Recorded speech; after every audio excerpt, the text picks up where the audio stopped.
Então, meus queridos, eu tive aqui um problema no computador e ele quebrou o vídeo e parece que finalmente eu consegui dar uma solução parcial para o meu problema de armazenamento, tá? Que vai ser resolvido, tenho certeza disso. Dessa semana esse problema não passa, tá?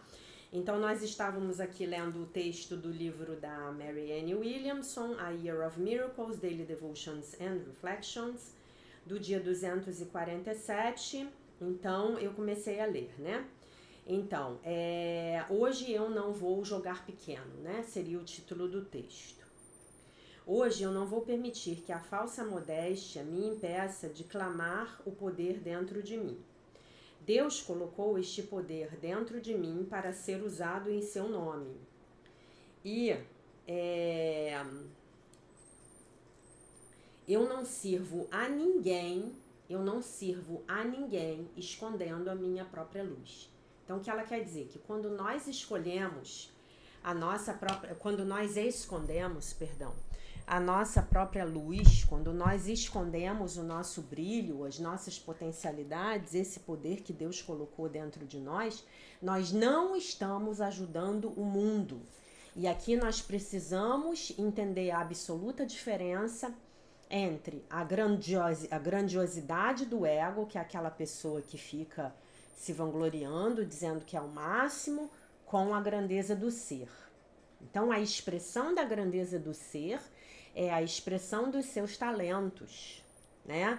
Das dádivas que Deus colocou em você. E para que Deus colocou dádivas em você? Para quê?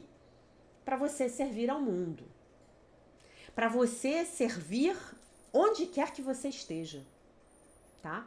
Então você está a serviço dele, Deus, de algo maior. Você está a serviço do seu próximo. E é nessa compreensão que você vai encontrar a sua realização. E eu posso garantir isso para você.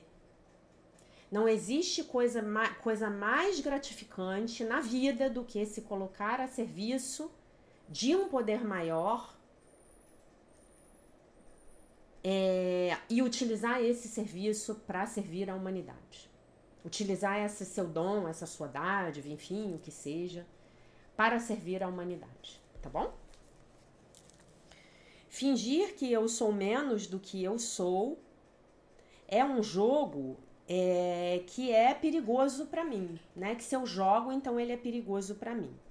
Na verdade, eu apenas arranhei a superfície das dádivas que eu posso oferecer ao mundo. E é a minha missão, enquanto eu estou na Terra, dar à vida tudo aquilo que eu tenho. Bonito, né? Eu cheguei nesse planeta com uma quantidade, né, de poder armazenada. E eu tenho apenas que permitir a mim mesmo experienciar uma fração desse poder, né? Nós nunca vamos conseguir experienciar toda essa fração. Tem uma pessoa aqui, sabe, gente? Essa pessoa felina, não deixa eu pegar. Tá sempre à minha volta. Onde eu tô, ela tá. A pequena, a pretinha, mas ela não deixa eu pegar. Queria mostrá-la pra vocês como ela já tá grande e linda. Tá parecendo uma panterinha. Uma panterinha preta de olho amarelo bem escuro. Muito bem. À medida em que eu devoto esse poder, né, para ser utilizado a serviço da cura do mundo, então eu vou colocar em ignição uma força muito poderosa, né? Eu vou dar ignição aí a uma força muito poderosa. É assim que eu sou, né? Então hoje que nós não finjamos que somos menos do que somos, tá bom? Hoje eu vejo a beleza e o poder e a importância em todos. Todos são belos, todos são poderosos, todos são importantes. Eventualmente, eu posso não ter consciência disso e o outro pode não ter consciência disso. Mas essa é a verdade a respeito de todos nós, tá? Hoje eu vejo a beleza e o poder e a importância em todos, para que eu possa vê-los em mim mesmo. É algo humilde e não arrogante aceitar o poder de Deus dentro de mim. Nada no mundo pode se comparar, se equiparar em importância às dádivas que Deus me deu, né? Tão maravilhoso que Deus foi, não é, Shakti, minha filha? Você quer que eu abra o armário? Vem cá. Ai, Shakti, vai lá, vai. Vai lá, deixa eu ver se vai arruinar meu vídeo. Vai lá, abrir. Entenderam? Então, hoje que você não entre na falsa modéstia do ego, tá? Que hoje você não entre nessa ilusão da falsa modéstia do ego, tá bom? Eu vou dizer algo para vocês que eu ouvi muitas vezes do meu grande mestre, o Luiz Antônio Gasparetto. Ele sempre falava isso. Ele falava que essa falsa modéstia, ela na verdade, ela é arrogância, tá? Então, que a verdadeira modéstia é você assumir os seus poderes, os seus dons, as suas capacidades, as suas dádivas. Ela tá aqui se pendurando nas gavetas. Eu vou ver se ela conseguir entrar na gaveta e eu vou conseguir pegar ela para mostrar para vocês, tá? Mas ela é muito esperta. Gato, vocês que têm gato aqui, eu sei que tem muitos alunos meus que têm gatos. Gato lê pensamento, né? Então você não pode nem pensar. Deixa ela fingir que eu não tô vendo ela, tá? Então, o Gasparetto, ele falava muito disso, né? Muito disso. Né, que nós temos que nos apropriar de quem nós somos, do nosso verdadeiro poder, da nossa verdadeira beleza, tá? Nós temos efetivamente que fazer isso, tá? Isso é muito importante. Tá bom? Então é isso, meus amores. A oração eu acabei de ler, né? Então, hoje que eu vejo a beleza e o poder e a importância em todos, para que eu possa vê-los em mim mesmo. É humilde e não arrogante aceitar o poder de Deus dentro de mim. Nada no mundo pode se equiparar em importância às dádivas que Deus me deu, tá? Então se abra para receber e para se apropriar e para agir em função para entregar ao mundo todas as dádivas e os dons que você recebeu de Deus. Parece um macaco escalando as gavetas do armário, tá? Mas tudo bem, muito bem, muito bem. Vamos lá, meus queridos. Então, o que a gente vai fazer hoje, né? Eu quero falar uma coisa com vocês, né? Eu não sei onde que foi que eu li esse texto. Eu queria fazer um comentário com vocês, mas eu acho que não vai rolar. Depois eu me lembro aqui. Eu quero que vocês tenham em mente, meus queridos, que nós estamos trabalhando durante esse mês com a compaixão. Tá bom? Eu quero muito que vocês tenham em mente que nós estamos trabalhando com a compaixão e que a compaixão, ela é uma virtude de Deus Mãe, tá? Da energia feminina de Deus. Tá bom? Agora ela foi lá abrir a porta do outro armário, né? Muito bem.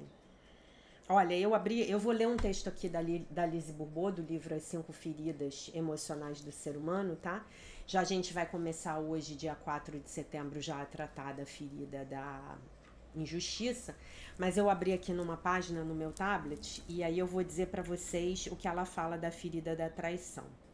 Sua ferida da traição está no caminho da cura, quando você já não se sente tão mal, quando algo ou alguém vem atrapalhar os seus planos. Você relaxa com mais facilidade. Esclareço que relaxar aqui significa deixar de se prender aos resultados, deixar de querer que tudo aconteça de acordo com o nosso planejamento. Você não busca mais ser o centro das atenções. Quando você experimenta orgulho por trás de uma conquista, você consegue se sentir muito bem, mesmo que os outros não o reconheçam, tá? Então, deixa eu ver se eu acho aqui onde tá a ferida. Tá. O que está por trás da ferida da traição? Que a gente já leu nos outros textos, né? Só para fechar a ferida da traição aí. Por trás do controlador que sofre da ferida da traição, esconde-se alguém que possui qualidades de um líder. Com a sua força, sabe ser tranquilizador e protetor. Ele é muito talentoso e sociável.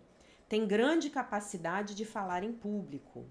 Tem aptidão para perceber e valorizar os talentos dos outros, ajudando-os a adquirirem mais confiança em si mesmos. Capacidade de delegar, o que ajuda os outros a se valorizarem. Entende rapidamente como os outros se sentem e destensiona o ambiente, fazendo-os rir. Capaz de administrar várias coisas ao mesmo tempo. Toma decisões rapidamente. Encontra aquilo de que precisa e se cerca das pessoas certas para entrar em ação. Capaz de grandes performances em diversos níveis. Confia no universo e na sua força interior. Consegue relaxar completamente, tá bom? Então essas seriam as dádivas da ferida e da traição, tá? Gente, o que ela está fazendo? Eu vou ter que dar pausa nesse vídeo, peraí. Deem uma olhada nisso aqui. Deem uma olhada. Deem uma olhada nisso aqui. Olhem isso. Dá oi para as pessoas. Tá toda empoeirada. É, miau, miau, mãe. Tu é muito chata. Tu quer me agarrar. Tu passa o dia me perseguindo pra tu me agarrar e me beijar, mamãe. Tu é uma chata, mamãe. Não te aguento, mamãe. Vai gravar seu vídeo. Dá oi pras pessoas, que nem o Aslinho dá. Você é a terapeuta desse grupo, minha filha. É, não é, né? Não, não é. Vai, entra aí. Pronto, botei na gaveta. Só pra vocês verem. Eu espero que vocês gostem de ver, né? Não sei se eu fico chateando vocês aqui com os meus gatos, mas é que eu sou uma mãe muito orgulhosa de gatos, tá bom? Então vamos lá. Agora a gente vai passar para leitura aí da ferida da injustiça. Muito bem. Então, a ferida da injustiça, ela vai ser a última a se configurar, quando a criança já está mais velha, né? Se a criança tiver passado bem pelas fases anteriores, o que me parece que não é o nosso caso, se fosse a gente não estava aqui nessa jornada de cura da criança interior, então ela chega na ferida da injustiça sem ter empilhado tanto as feridas anteriores, tá? Então, estamos no capítulo 6, a injustiça. Injustiça é o ato ou a ação contrária à justiça. A justiça se define como a apreciação, o reconhecimento e o respeito dos direitos e do mérito de cada um. A palavra justiça remete à retidão, equidade, imparcialidade, integridade. Lembrando que nós nunca vamos falar de igualdade, tá? A igualdade, essa igualdade aí é um delírio do ego, tá? Essa igualdade que é propagada é um delírio do ego. Nós vamos falar de equidade, tá? Equidade é diferente de igualdade, tá? Depois eu vou fazer um post no Instagram para vocês entenderem bem essa diferença, tá? Ela tá falando aqui de equidade. Uma pessoa que sofre de injustiça, portanto, é aquela que não se sente apreciada em seu justo valor, que não se sente respeitada ou que julga não receber o que merece. O indivíduo também pode sofrer de injustiça quando recebe mais do que julga merecer. Pode ficar lá no inconsciente, mas vai sofrer. Essa ferida é despertada no período do desenvolvimento da individualidade da criança, entre os 4 e 6 anos aproximadamente, no momento em que ela se torna consciente de que é um ser humano, uma entidade autônoma com as suas singularidades.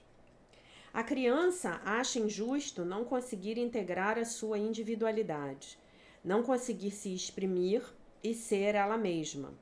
Ela vive essa ferida principalmente com o genitor do mesmo sexo, tá? Então as meninas vão viver a ferida da injustiça com as mães.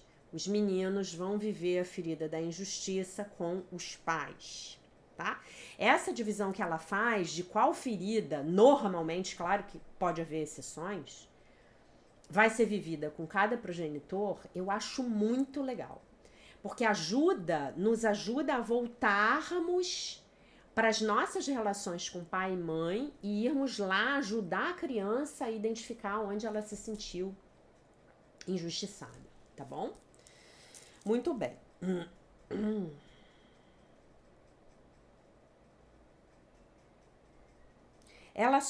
A criança sofre com a frieza desse genitor, com a sua incapacidade de sentir e de se exprimir.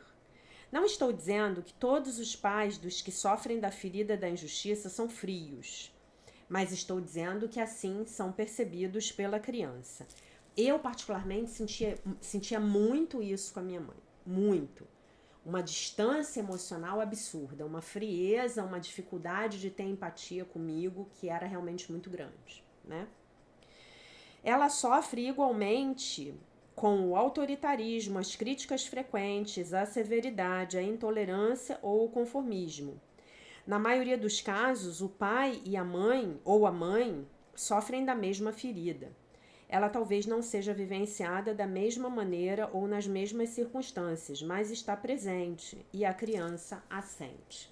Então aqui eu quero fazer uma parte para vocês, muito legal. Vocês sabem, né, que eu sou astróloga, né? Pelo menos tento, né? Vamos dizer assim, vocês sabem que eu sou formada em alguns cursos de astrologia, vamos dizer assim, né? Dizer que eu sou astróloga eu acho que tem tanto astrólogo estupendo aí que seria uma arrogância da minha parte. E a gente vê as feridas no mapa astral da criança. E quando a gente nasce num determinado signo, aquele signo, ele vai falar das nossas forças, fortalezas e das nossas fraquezas, tá? Ele vai falar. Né? E eu tenho um livro maravilhoso de astrologia que ele mostra pra gente, né? Por exemplo, se você é um virginiano como eu, né? Eu sou virginiana, vocês já sabem, né? Com uma carga muito grande em virgem, né? E com um karma em virgem. Eu poderia não ter esse karma em virgem, mas além de tudo eu tenho. Que é um karma de perfeccionismo e exigência. Que é bem duro de lidar, tá? Então, por exemplo, ontem eu não fiz a live para vocês, né? E eu acabei, na hora da live, eu estava me divertindo, curtindo a vida doidado. E na hora que eu cheguei em casa, eu cheguei me sentindo muito culpada porque eu não tinha feito a live, tá? Então, isso é um karma de perfeccionismo e exigência. Eu cheguei em casa muito culpada. Porque eu nem resolvi o problema do computador, que era o que eu tinha que ter feito, e aí o vídeo já deu problema hoje de manhã, e nem fiz a live. Então eu cheguei muito culpada porque eu não fiz a live. Então eu tive que fazer um trabalho de autoconvencimento de que estava tudo bem não fazer a live, de que eu posso fazer a live no próximo domingo, tá? Então eu tenho esse karma de perfeccionismo e exigência. E eu tenho uma carga em virgem muito grande. Porque eu já contei pra vocês que eu tenho Vênus em virgem, Mercúrio em virgem, Sol em virgem, Plutão em virgem, né? E eu tenho Saturno na casa de virgem. Então, Saturno mora na minha área de virgem, né? No meu perfeccionismo, na minha exigência, Saturno tá lá muito bem assentado no trono dele. Para quem já assistiu meus vídeos anteriores, sabe que eu não tenho problema nenhum com Saturno. Para mim, Saturno é um grande mestre. Eu amo Saturno. Eu estou no meio de um trânsito desafiador de Saturno, por isso que eu torci o meu pé. Por isso que eu não estou ficando boa tão rápido quanto eu esperava. E tudo bem, Saturno tá aí para ensinar pra gente, tá? E aí o que acontece? Quando você vai olhar a criança que nasce no signo de Virgem, vamos nos lembrar que nós encarnamos no signo que corresponde à frequência eletromagnética daquela alma. E as questões que ela veio trabalhar nesta vida, porque em outras vidas eu trabalhei outras questões, né? Então, muito bem. Então, nesta vida eu nasço no signo de Virgem. E aí, o que essa mãe que é o progenitor dominante de uma criança que nasce no signo de Virgem, que é um signo feminino, o que essa mãe sente em relação à criança? Ela sente nojo da criança, ela sente repulsa da criança, ela tem uma crítica absurda em relação à criança. É o momento que essa mãe está vivendo. Aí a criança nasce em Virgem para poder encarnar lá e resolver os próprios desafios dela com o próprio perfeccionismo e exigência. Então, o que essa mãe ensina a essa criança?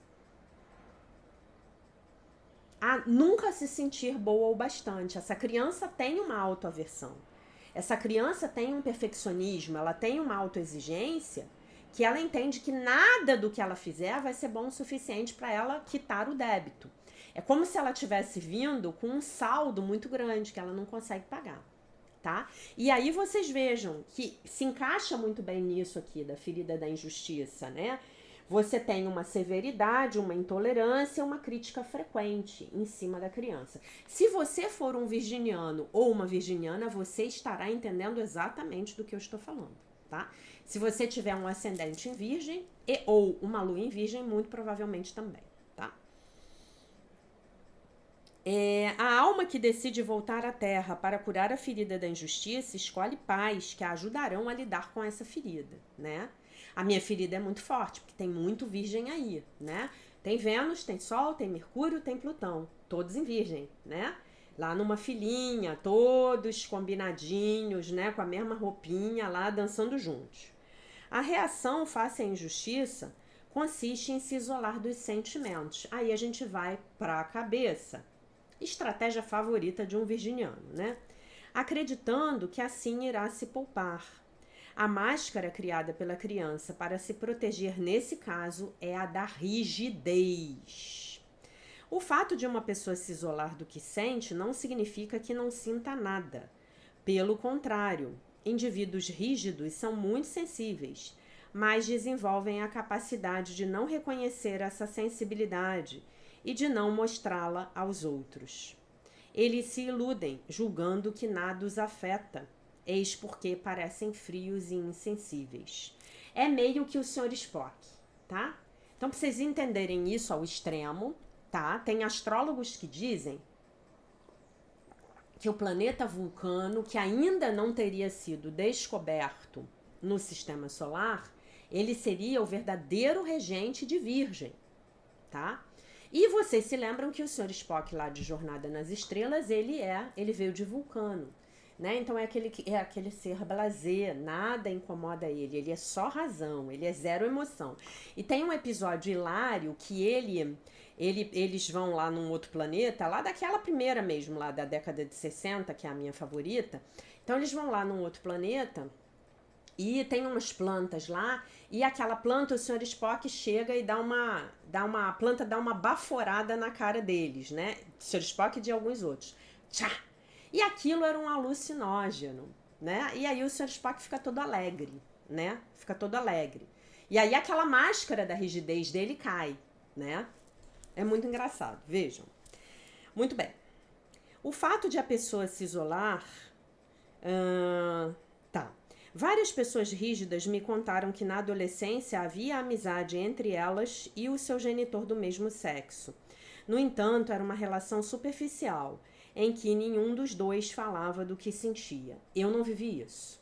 Eu vivi uma maior aproximação com a minha mãe talvez nos 2 últimos anos ou 3 últimos anos da vida dela, né? Já tinha aí 20 anos, né? Quando ela faleceu, eu tinha 23 anos, tá? Os rígidos muitas vezes têm o hábito de cruzar os braços, bloqueando a região do plexo solar para não sentir. Outra maneira de ocultar seus sentimentos é se vestir de preto. Isso é uma coisa que não faz parte da minha vida, ainda que hoje eu esteja de preto. O escapista também gosta de se vestir de preto, mas ele o faz por uma razão diferente, que é não querer aparecer. As pessoas que têm as 2 feridas, da rejeição e da injustiça, costumam ter apenas roupas pretas ou muito escuras no armário. A minha cor favorita para roupa é branco. O rígido procura a justiça e a correção a todo preço. sendo um perfeccionista que ele tenta ser justo. Acha que se o que diz ou faz é perfeito, será necessariamente justo. É muito difícil para ele compreender que, agindo com rigor segundo seus próprios critérios, também pode cometer injustiças. O indivíduo que sofre dessa ferida é mais inclinado a sentir inveja dos que têm mais e que, segundo ele, não são merecedores. Também pode acreditar que os outros o invejam quando ele tem mais. Projeção, né? O ciúme, ao contrário da inveja, é mais vivenciado pelo dependente ou pelo controlador. O dependente é ciumento porque teme ser abandonado, o controlador porque teme ser traído. Né? O controlador, ele tem muito medo do imprevisto, né? Ele tem muito medo de ser passado para trás. Ele tem muito medo de não saber o que está acontecendo e não poder antecipar ali o que vai rolar com ele quando ele virar a próxima esquina, né? O rígido não. Então, o rígido, ele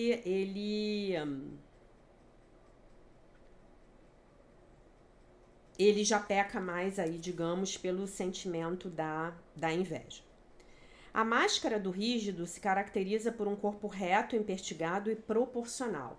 Ele é o mais equilibrado de todos. Se ele chegou sem grandes deslocamentos energéticos até essa idade, tá? Que eu não concordo muito com ela, não. Eu acho que tá mais pra cima, mais pra 7 anos, tá? Mais pra 6, 7 anos. Essa ferida aqui. Mas tudo bem. Depois a gente vai olhar as nossas próximas bibliografias pra gente checar isso, tá? As bibliografias da Bárbara Brennan. Ele é o que tem o corpo mais bonito, mais proporcional, tá? É o corpo que menos denuncia a ferida emocional. Os ombros são retos e da mesma largura dos quadris. O rígido pode ganhar peso ao longo da vida, mas o seu corpo continuará proporcional. Devo admitir que é o rígido quem tem mais medo de engordar e fará de tudo para isso não acontecer. Ele não aceita nem mesmo uma barriga proeminente. Quando está de pé, tende a encolhê-la. A mulher rígida, porém, tende a acreditar que o corpo da mulher deve ter curvas, senão não é feminino. Os homens, assim como as mulheres, têm as nádegas arredondadas. As mulheres têm baixa estatura. Os rígidos gostam de usar roupas justas na cintura, ou de colocar um cinto para marcar a cintura. Esse tipo de pessoa crê que afinando a cintura, que se acha na região do plexo solar, região das emoções, sentirá menos. São pessoas inquietas com movimentos dinâmicos. No entanto, seus gestos são rígidos, sem grande flexibilidade e demonstram certo retraimento, como manter os braços colados ao corpo, por exemplo. Eles têm a pele clara e um olhar brilhante e vivo. Seu maxilar é cerrado e o pescoço rígido, reto de orgulho. É comum, inclusive, vermos os nervos do pescoço salientes. Aqui, quando ela fala que tem a pele clara, a gente tem que considerar a raça aí do indivíduo, tá? Então, seria alguém mais claro em relação ao grupo familiar, né? Definitivamente, a maioria dessas características corporais aqui que ela falou, eu não tenho, né? Se você reconhece em si todas as características físicas descritas acima, é sinal de que sofre de uma grave ferida da injustiça. Se tem apenas algumas particularidades, a sua ferida da injustiça é mais leve. Já muito jovem, o rígido percebe que as pessoas o apreciam mais pelo que ele faz do que pelo que ele é. Essa é a ferida, né? A grande ferida, que é o drama, né? Da criança bem dotada. Ainda que isso não seja verdade, ele está convencido de que essa é a realidade. Eu discordo dela, eu acho que é verdade sim. Aliás, ela tem umas frases aqui nesse livro, eu acho o livro muito bom, tá, gente? Mas ela tem umas frases aqui que eu discordo fortemente, né? Enfim. Eis porque desde cedo busca ser rápido e eficiente naquilo que faz. Procura de todas as formas se afastar dos problemas e, mesmo que esteja cheio deles, prefere dizer que não tem nenhum para evitar sentir o sofrimento que eles trazem. Ele é muito otimista, talvez em excesso. Acha que dizendo a si mesmo, sem problemas, as situações difíceis se resolverão mais depressa. Aliás, ele faz o possível e o impossível para resolvê-las sozinho. Só pede ajuda em último caso. Com isso aqui eu me identifico com tudo. Quando enfrenta o rígido como o controlador, costuma sofrer com uma eterna falta de tempo, mas as razões de ambos são distintas. O rígido não tem tempo suficiente porque ele quer muito que tudo saia perfeito. O controlador porque está muito ocupado cuidando dos assuntos alheios. O rígido não gosta de atrasos, porém, como leva muito tempo se arrumando, tende sempre a se atrasar. Não sou assim. Ainda que me identifique bem aqui com isso que ela falou. Quando o rígido, diante de uma autoridade ou de alguém que se julga especialista em determinada matéria, está convencido do seu raciocínio, ele argumenta até que lhe deem razão. Deve ser eu argumentando aqui com o livro dela, né? Se uma pessoa duvida ou questiona alguma decisão que tomou, que ele sabe ter sido honesta ou justa, ele vivencia aquilo como uma inquisição e se ressente da injustiça. Como sempre procura a justiça, ele quer se certificar de que é digno do que recebe. O mérito é importante para o rígido e significa obter uma recompensa decorrente de uma boa performance. Se recebe muito sem ter se esforçado muito, julga não merecer e dá um jeito de perder tudo que recebeu, né? Aí nem recebe, nem aceita, nem vou aceitar. Os extremamente rígidos se planejam inclusive para não receber nada, pois a seu ver devem ser extraordinários para merecer uma recompensa. É a ferida que quando ela chega no extremo, né? O rígido quer que todos os detalhes de tudo que diz ou faz sejam corretos, mas a sua forma de se expressar está longe de ser correta, pois ele costuma exagerar. Utiliza bastante as palavras sempre, nunca e muito. Por exemplo, uma mulher rígida diz ao marido: "Você nunca está aqui, você está sempre fora." Ela não percebe que se exprimindo assim está sendo injusta, uma vez que é muito raro que uma situação aconteça sempre ou nunca. Para o rígido, tudo é muito bom, muito bem, muito especial, etc.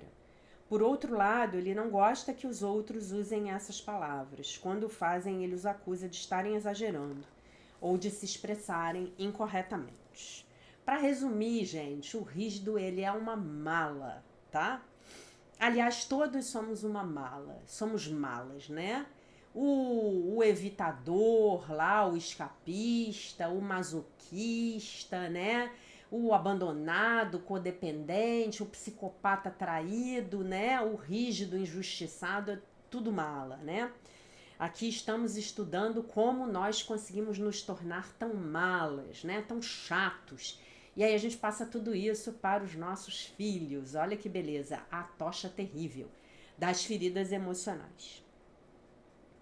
Há mais chance de a religião impactar ou influenciar o rígido do que os que sofrem das outras feridas. E agora começou a falar de mim. O bem e o mal, o certo e o errado, são muito importantes para eles, né? Dificuldade de sair da dualidade, vir para a unidade, né?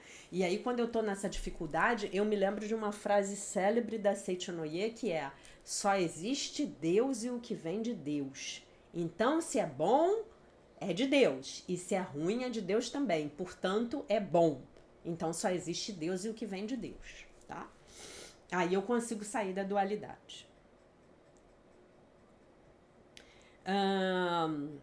E aí são, aliás, o que rege a sua vida, né? O bem, o mal, o certo e errado, pode, poc, todas as 9, curtos, garotos e aléns. Tá? Essa é a declaração aclaradora do Access Consciousness. Podemos observar isso em sua linguagem. Ele costuma começar as suas frases com bem ou bom para se certificar de que o que vai dizer será correto. E termina-as com concordam? Eu uso muito, entendeu? Entendem? Para verificar a correção do que acaba de dizer. Utiliza vários advérbios e gosta das explicações claras e precisas. Quando o rígido está tenso, ele não quer demonstrar, mas podemos perceber isso pelo tom da sua voz, que se torna seco e duro. Pode utilizar o riso para esconder a sua sensibilidade e as suas emoções. Pode rir à toa por coisas que ninguém acha engraçado. Quando alguém encontra um rígido e pergunta como ele está, ele responde sistemática e rapidamente: muito bem. Durante a conversa, fala de vários acontecimentos em sua vida que não vão tão bem assim. Então o interlocutor lhe diz: mas você disse que estava muito bem. E ele argumenta que não são problemas sérios. O medo de errar é muito forte no rígido. Em minhas oficinas, só as pessoas rígidas me perguntam: será que eu fiz o exercício da maneira correta? Em vez de observar o que sentem e o que podem aprender sobre si mesmas durante o exercício, elas se interessam mais em saber se o fizeram direito, quando na verdade a chave do crescimento está em a gente observar o que a gente sente, né? Quando a gente está, por exemplo, fazendo os exercícios aqui da jornada de cura da criança interior.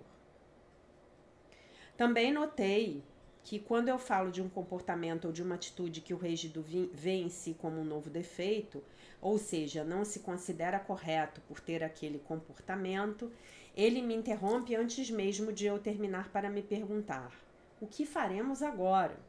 Ele quer dicas para se tornar perfeito o mais rapidamente possível, ou terá de se controlar para não deixar transparecer o defeito que acaba de descobrir. Ele não percebe, mais uma vez, que está sendo injusto e exigindo demais de si mesmo. No ímpeto de resolver tudo imediatamente, não se permite um tempo para sentir a situação, para ter o direito de ser humano e de ter feridas não curadas, né? Esse é o grande barato da jornada da cura da criança interior. E eu me permitir ser um ser humano. Simplesmente eu vou me permitir.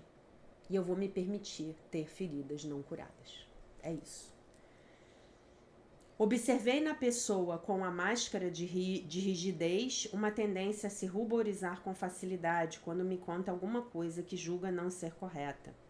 Isso pode acontecer, por exemplo, quando relata a sua dificuldade de perdoar alguém que lhe fez mal, ou quando fala mal de alguém que não aguenta mais e julga a sua atitude injusta. Essa reação indica que esse indivíduo tem vergonha de si mesmo, do que faz e do que não faz.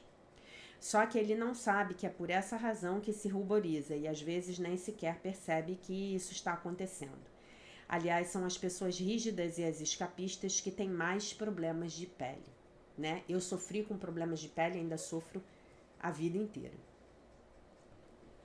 É esse medo de não ser perfeito que faz com que uma pessoa rígida se coloque frequentemente em situações nas quais precisa fazer escolhas que considera difíceis. Quanto mais temos medo, mais situações correspondentes a esse medo atraímos. Acontece frequentemente de uma pessoa rígida se proporcionar um prazer escolhendo determinada opção e em seguida ter a impressão de falhar em outra coisa. Eu, ontem, que não fiz a live. Tomemos, por exemplo, o homem que resolve fazer uma cara viagem de férias. Mais tarde ele dirá que deveria ter usado o dinheiro para reformar a casa. Por causa do seu medo de tomar a decisão errada, o rígido se pergunta constantemente se suas escolhas são as melhores e as mais justas para ele.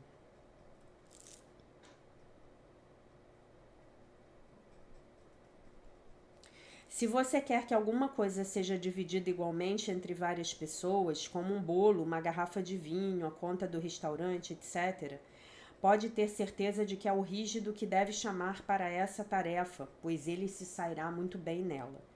Quando eu me reúno com um grupo num restaurante, me divirto observando o que acontece quando a conta chega. O controlador assume as rédeas da situação dizendo: o que acham de dividir essa conta em partes iguais? Será muito mais rápido e menos complicado. Ele se exprime com tamanha força e tal controle que os outros concordam de modo educado. Eu não concordo, eu acho que cada um tem que pagar o seu, né? Eu não concordo com isso, na maioria das vezes, né? Ainda mais quando você tem pessoas que bebem e outras que não bebem. Não é justo. Será muito... ele calcula rapidamente, dividindo o total pelo número de pessoas e lhes comunica o montante a pagar. É nesse momento que os rígidos reagem. Acham justo que aqueles que consumiram mais paguem mais. nesse tipo de situação é preciso, em geral, refazer a conta. Então, me contem se vocês acham que todo mundo tem que pagar igual ou se todo mundo tem que pagar o que consumiu. E aí você vai saber se você é um rígido ou se você é um controlador, tá? Eu vou finalizar esse vídeo lembrando a todos de que sem perdão ainda seremos cegos, né? Hoje eu vou ter que trabalhar essa lição. Eu vou ter que entrar numa piscina cheia de lição para eu poder trabalhar essa lição, porque eu já caí na minha ferida achei que era de controle, agora tô achando já que foi de injustiça, né? Achei que fosse de traição e agora eu já tô achando que é de injustiça. Bom, meus queridos, vamos trabalhar com esse livro nos próximos dias até a gente terminar de ler esse capítulo. Peço a vocês que leiam o capítulo, não fiquem me esperando para ler. Quando a gente lê antes, a gente já vem com uma consciência muito maior, podemos aproveitar muito mais a aula. O livro está no nosso canal no Telegram, Alquimia dos Milagres, tudo junto, tá? Se você não sabe entrar no Telegram, peça ajuda ao seu filho, sobrinho, neto, adolescente, que ele vai te ajudar a entrar no Telegram, encontrar o canal e se juntar a nós. Leiam, esse é o nosso trabalho desse bimestre, setembro, outubro. Em novembro e dezembro nós vamos trabalhar a nossa criança maravilha, curada. Pratiquem o exercício hoje com a criança de vocês, levando a criança para um espaço de perdão. Lembrem-se de não jogar pequeno hoje, tá? Lembrem-se de que a falsa modéstia, na verdade, ela é um belo disfarce para arrogância do ego, tá? E basicamente é isso. E perdoem a professora de vocês, porque ontem à noite ela foi curtir a vida doidado e não fez live. Mas eu prometo que no domingo que vem a gente vai ter live. Tá bom? Até porque o texto era grande, enorme, nem teria tido tempo de preparar a aula, tá bom? Então é isso, meus amores. Eu deixo vocês com a paz de nosso Senhor Jesus Cristo, com um beijo imenso. E se Deus quiser, nós nos vemos novamente amanhã.